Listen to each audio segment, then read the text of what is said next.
Hey, what's going on, everybody?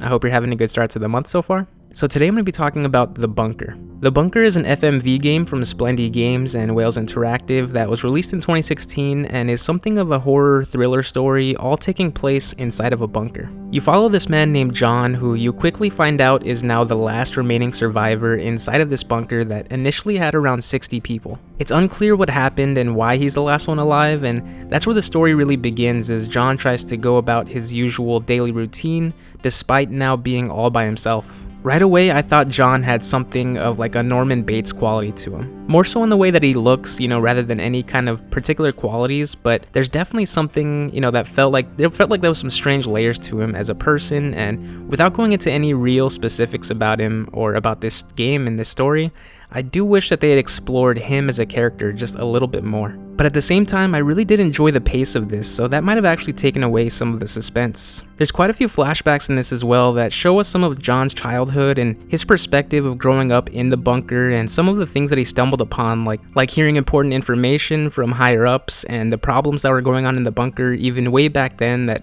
sort of give hints as to what might have happened in between the 30 years from then and now. And I'm usually not a huge fan of flashbacks, but this was a pretty good way of explaining some more about just everything that was going on, and that might have been a lot harder to do by just reading a bunch of reports on the computer or hearing audio clips, which you do get, but there's not too many of them to get tired of them. What I really want to say about the overall experience of this game is that it honestly kind of felt unnecessary, or at least unnecessary in this format. There was really no need to have to play this because it was basically just a point and click experience the entire way through, and while I think that can work sometimes, it doesn't really make too much sense here because it would have been just as enjoyable and probably even more so as a normal movie. I get that playing it is a way to immerse you into the story, but I never felt that way with this one because it just never felt like I was adding anything to what was going on.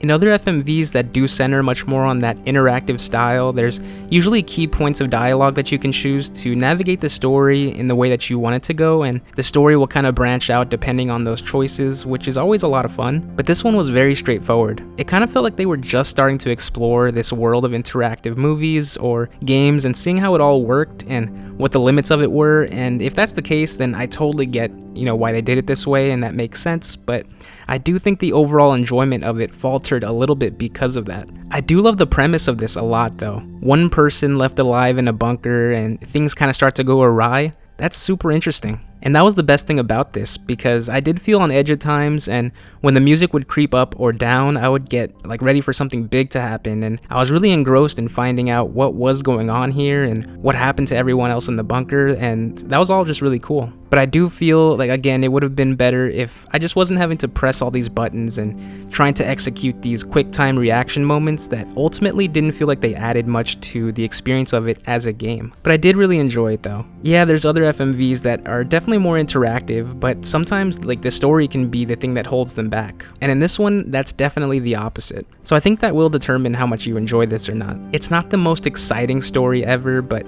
again, that premise alone of this last person standing in such an isolated place like a bunker is a very intriguing one, and that's what kept my interest going the whole way through.